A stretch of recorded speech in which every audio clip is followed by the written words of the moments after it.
Um mundo unipolar foi imposto por guerras, golpes, invasões, intervenções, sanções e bloqueios.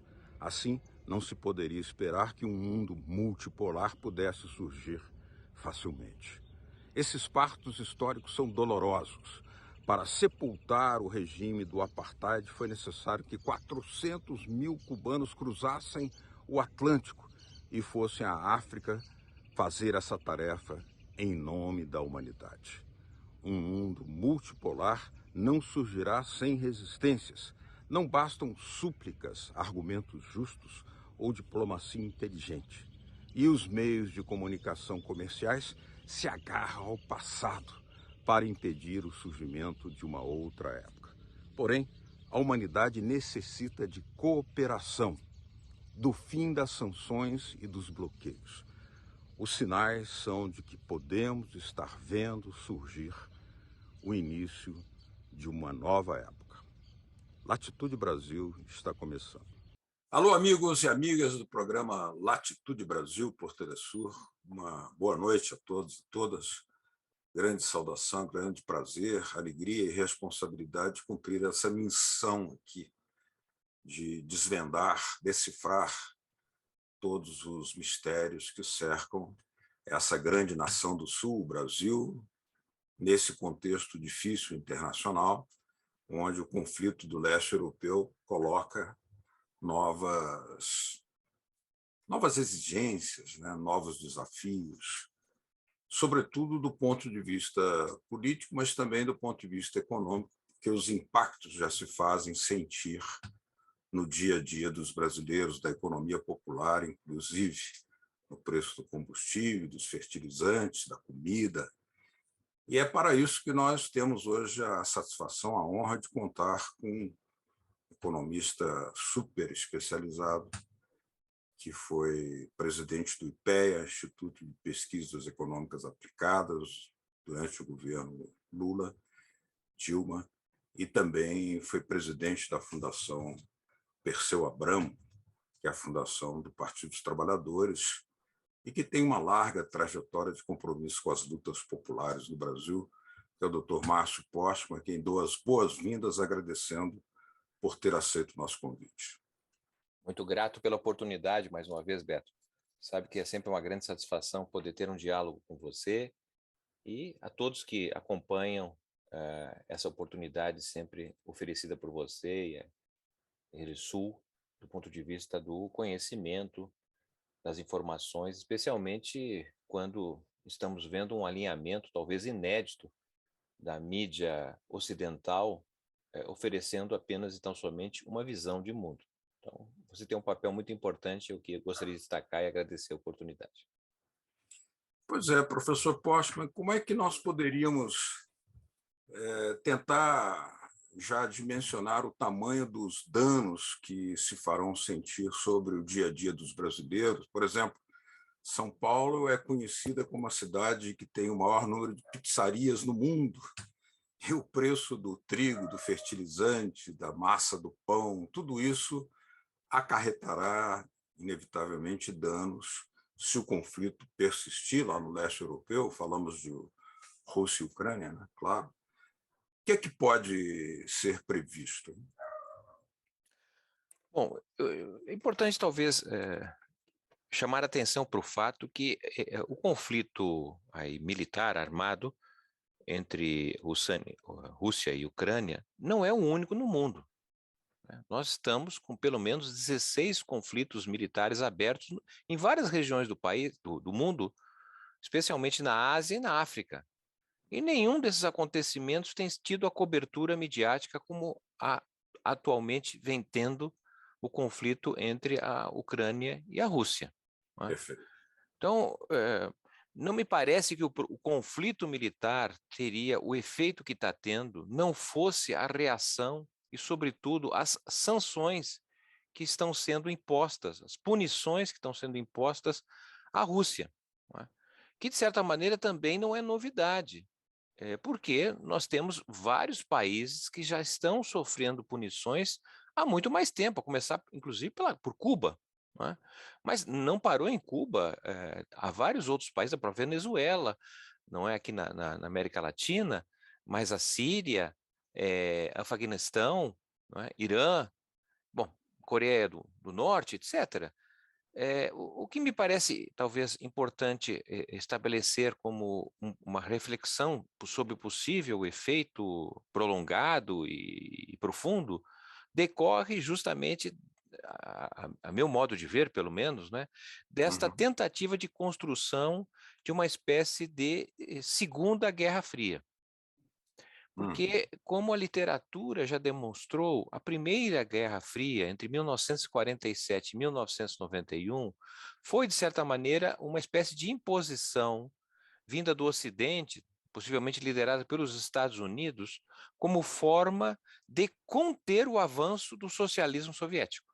Tá Uhum. certo? Tratava-se de um socialismo de Estado, não é, que tinha uma perspectiva crescente de ampliação, e isso fez com que, inclusive, os Estados Unidos, junto com a Inglaterra, que tinham assinado com a União Soviética o Acordo de Yalta, em 1944, que previa a transformação tanto do Japão como da Alemanha em economias agrárias, dado o ódio dos ingleses aos alemães e dos americanos em relação aos japoneses. Uhum. Mas a percepção, não é, da expansão territorial e das ideias socialistas no Ocidente levou, na verdade, uma reação militar e constituiu aquilo que Winston Churchill denominou, em 1946, da cortina de ferro, ou seja, uma cortina para impedir o avanço do socialismo. Então, a Guerra Fria, né, foi fria para esses países, mas muito quente para o terceiro mundo, que conviveu com guerras e mortes inegáveis, de expressão, inclusive, do próprio complexo industrial militar, né, que é inovador, mas ele vem necessitando de guerras para poder, na verdade, demonstrar a sua própria força. O fim da Guerra Fria em 1991, né, justificaria o desarmamento do Ocidente em relação àquilo que havia sido constituído no segundo pós-guerra para enfrentar, digamos, as ideias do socialismo, já que o socialismo teria, então, Uhum. desorganizado, desaparecido, digamos, olhando a União Soviética. Por que manter as forças da OTAN, O por que não exemplo? aconteceu. Exatamente. A OTAN, uma criação de 1949, de um Uhum. fundo de vários países voltados, digamos assim, para a proteção do Ocidente frente às ideias do socialismo. Se o socialismo não existe mais, por que manter? Hoje, as forças, os países que contemplam a OTAN constituem uma população que equivale a 9% da população mundial. Apenas Embora 9%. Né? 9, né? Embora a OTAN comprometa cerca de 50% do total de gastos militares realizados no mundo. Mamma Então, mia. é uma coisa estranhíssima, quer dizer, num mundo em que a fome, a desigualdade, não é? A pandemia, por que tantos gastos militares quando não haveria as razões pelas quais a OTAN foi criada? Não é? Então, parece-me que há uma interpretação no Departamento do Estado dos Estados Unidos que não tem mais como conter o avanço chinês. Uhum. Até porque a China, diferentemente da União Soviética, não é um socialismo de Estado, é um socialismo de mercado. E que tem se utilizado do mercado para mostrar a capacidade, a competência em relação aos competidores capitalistas. Ela tem vencido em praticamente todos os terrenos. Não é? Veja a tecnologia mais avançada de 5G, né, que os Estados Unidos, a Alemanha, a Inglaterra tiveram que usar mecanismos anticoncorrenciais, É, anticapitalistas, para impedir, não é, a importância e a concorrência vinda do China. Então, não tem como barrar, então talvez é. esse conflito tenha esta expressão, pois seria uma forma, na verdade, de levantar uma contenção ao avanço chinês. Penso assim, é uma tese, é uma hipótese, na verdade, o tempo Não, vai comprovar.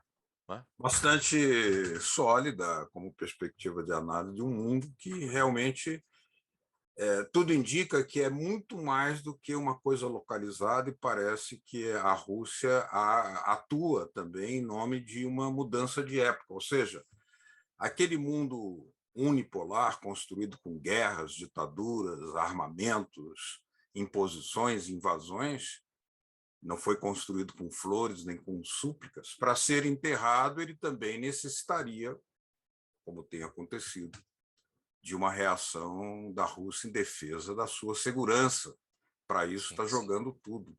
Mas parece, portanto, que não é só uma questão localizada, é um pensamento de que é preciso entrar em uma outra época de convivência na humanidade, não? Então, essa é a base pela qual acabo utilizando essa hipótese, porque como temos em outros lugares conflitos abertos, sem ter tido, digamos, uma punição tão grande, avassaladora, exclusão do sistema de pagamentos, não é? Aprisionamento de reservas, a retirada de empresas estrangeiras da Rússia e, bom, entre outras medidas tomadas, não se justificariam pelo fato de ser um conflito como em outros lugares, não é? O alinhamento midiático, não é? De oferecer uma visão apenas. Eu confesso que não tem problema, tá certo, que as televisões, a imprensa ofereçam a visão, mas precisa informar, tá certo, quem está assistindo, dizer, olha, a nossa visão é essa porque a gente acredita que os Estados Unidos está correto. Perfeito, tem que avisar. Mas não, sem avisar, não é? Me parece manipulação da grossa, inclusive. Não é? Perfeito.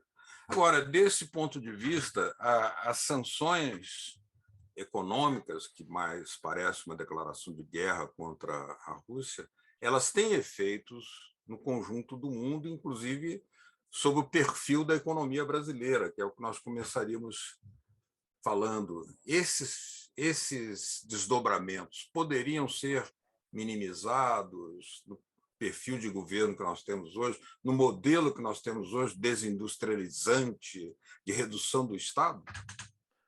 Olha, após cerca de 30 anos, né, de predomínio do neoliberalismo no Brasil, nós temos hoje uma economia brasileira que mais parece na imagem de um queijo suíço, muitos buracos, tá certo? Uma economia que não opera mais a partir de decisões internas, ela depende do exterior. Mesmo um dos setores mais avançados do ponto de vista de geração de superávit comercial, de exportação, que é o agronegócio, ele não sobrevive mais de 3 meses sem ter importações de fertilizantes, que vêm da Rússia, mas também de outros insumos, como a tecnologia, como agrotóxicos, entre outros. Depende, não é? Ou seja, o agronegócio brasileiro, que é um importante setor, evidentemente, mas ele é mais frágil que for o complexo cafeeiro, por exemplo, da virada do século XIX para o século XX, que tinha os seus insumos nacionais. O nosso agronegócio não tem. Então, nós temos uma questão chave, que são esses buracos gerados, na verdade, pela ideia de que o melhor seria comprar lá fora, produzir lá fora. Essa é uma questão muito importante que me parece que pode ter uma mudança na medida em que as chamadas cadeias globais de valor estão com grandes problemas. Os países, de maneira geral, que aceitaram isso, inclusive na pandemia. Vamos lembrar aqui o caso mesmo dos Estados Unidos, né? Diante da necessidade de avançar a produção de máscaras, por exemplo, não tinha condições de produzir nos Estados Unidos, dependeu da importação da China, cuja empresa produtora era a 3M americana, que só produzia na China. Então, me parece que há uma tentativa de reverter esse quadro proveniente da globalização, das cadeias globais de valor. Aí abre um espaço, assim como você mesmo levantou, não é? O esgotamento da unipolaridade dos Estados Unidos abre a possibilidade de um mundo multipolar. Também agregaria isso a possibilidade de nós termos uma multipolaridade do ponto de vista econômico, e que aí se abriria um espaço muito importante para o ambiente, para o continente sul-americano. Nesse caso, o Brasil precisaria rever um pouco a sua visão de mundo, porque, de maneira geral, pelo menos nos últimos 500 anos, a visão de mundo do Brasil era olhar o Oceano Atlântico, não para a África, mas para a Europa e mesmo para os Estados Unidos, e ficar numa posição quase que de costas para a América Latina. Acontece que hoje o dinamismo não está no Oceano Atlântico, mas cada vez mais no Pacífico. E nós não temos saída para o Pacífico, o que significaria possivelmente uma integração com outros olhos, tá certo? Com um objetivo, obviamente, que o Brasil pudesse se integrar olhando a perspectiva do novo deslocamento do centro dinâmico do mundo para a China. Muito bem. Nós vamos fazer aqui uma pequena pausa, doutor Márcio Postman, economista, ex-presidente do IPEA, ex-presidente da Fundação Perseu Abramo.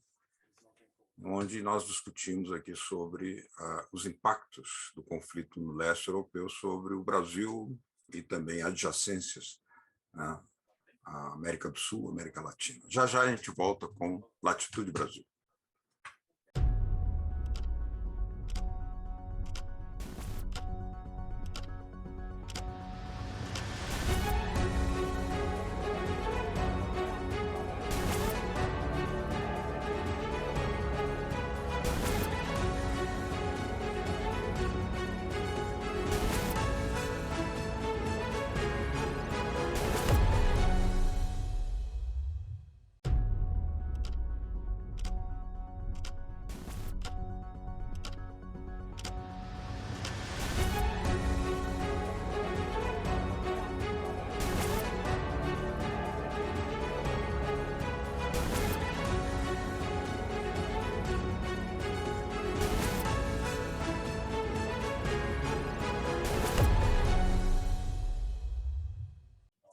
Latitude Brasil está de volta, hoje dialogando com Márcio Postman, economista, ex-presidente do Instituto de Pesquisas Econômicas Aplicadas do governo federal, na época do governo Lula-Dilma, e também da presidente da Fundação Perseu Abramo, que é a fundação, foi presidente da Fundação Perseu Abramo, fundação do Partido dos Trabalhadores. Professor Postman, durante a Segunda Guerra, embora as condições sejam bem diferentes hoje, mas às vezes as guerras trazem determinadas oportunidades. Se alguns países souberem, tiverem capacidade, podem aproveitar isso para, inclusive, a sua industrialização. Foi o caso brasileiro, com Getúlio Vargas. Inclusive, naquela época, surgiu o etanol da mandioca e do álcool, né, na falta do petróleo. A Argentina também se favoreceu, utilizou as condições, as circunstâncias da guerra para se projetar economicamente. O que nos faz perguntar o seguinte: para fazer isso, tem que ter posição de soberania, de controle, de um Estado indutor, protagonista. No caso brasileiro, não temos nada disso no momento, o que nos faz prever o pior. O que pode ser o pior do que já estamos vivendo hoje em termos de condições socioeconômicas? Bem, vou usar aqui uma imagem da estatística, ou seja, nós estamos caminhando, a meu modo de ver, para o ponto ótimo da crise. O que eu quero dizer com isso? Ou seja, há, na verdade, sinais, né, de conscientização da barbárie que representou o neoliberalismo. A manifestação da ministra da Agricultura brasileiro, ela informou, não sei se consciente ou não, lamentando, por exemplo, a perda da indústria brasileira de fertilizantes. É verdade. Isso não é pouca coisa, é importante que se diga, tá certo? Porque esse setor, né, até pouco tempo, de certa forma, resistente a qualquer política de desenvolvimento nacional, de conteúdo local, de substituição de importação, pode se apresentar diante da sua fragilidade como um aliado. Tá certo? O que a gente não acreditava, não é? Coloco, inclusive, do ponto de vista do sistema financeiro, né? Hoje foi anunciado que a China passaria a comprar petróleo do Oriente Médio, da Arábia, pagando em yuan. Ora, essa decisão é uma das mais importantes porque, em grande medida, o sistema de pagamento internacional, movido por dólar, é operado pelo comércio de petróleo. É verdade. Se isso se viabiliza, tá certo? Nós estamos diante de alternativas ao sistema SWIFT de pagamento. Qual é o papel dos bancos no Brasil? Com quem ficarão?